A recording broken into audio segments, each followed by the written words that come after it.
Hello, here to discuss my next experiment.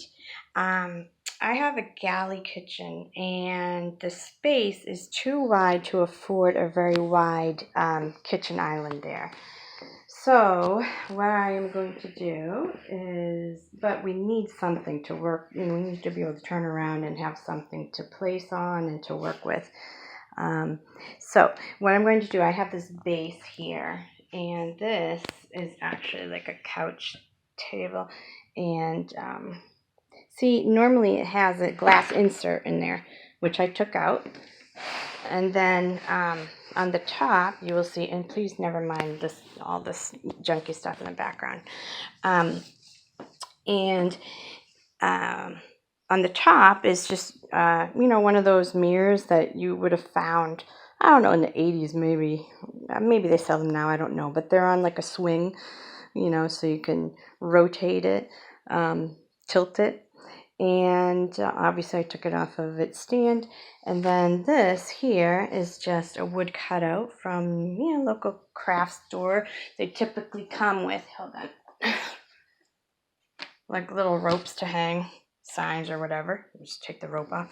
Okay, so obviously everything here is very dirty, and it'll all be cleaned up, but it's been sitting in storage for 3 years. So I'm going to paint the base of this a flat gray. I may do some of these flowers in white, maybe a couple bars. I haven't decided on that, and then the trim of the mirror, I'm going to paint the color of the Korean counters that I'm going to put up with in my kitchen for a while. Luckily, they're a pleasant color and very subdued, so I can live with them for now. And so we would have to, of course, sand all of that off, prime it, paint it. We'll do that.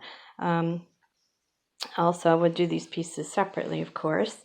And then, once everything is ready, obviously it needs a good cleanup, because once we pour the resin, we want a nice reflection on that mirror.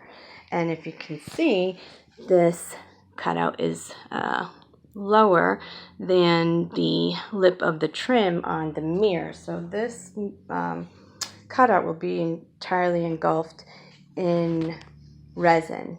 We'll have to make sure that we apply it just where we want it before pouring. And when we apply the resin, it should change the color of it a little bit. I'm hoping it will end up to be a richer color that will be very similar to the honey-ish, more light honey color cabinetry that is in my kitchen now. So let me see, what else might need to know about this project.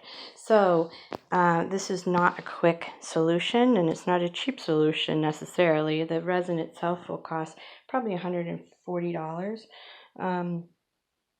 I mean, that's cheaper, I guess, than buying like a nice island.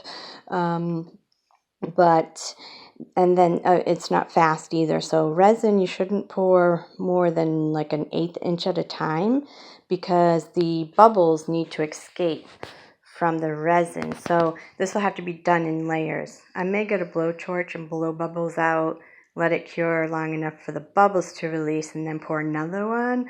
You can do that. I mean, if you start early in the morning, by late at night, you might have enough layers. Or you can just let it cure completely or almost completely and then pour another layer on top of that. Maybe I want bubbles. I don't know. But anyway, it will take about 2 gallons worth of epoxy, I think, to fill this. That is my estimate anyway. We shall see how accurate that guess is, and you will see the end product when it's done.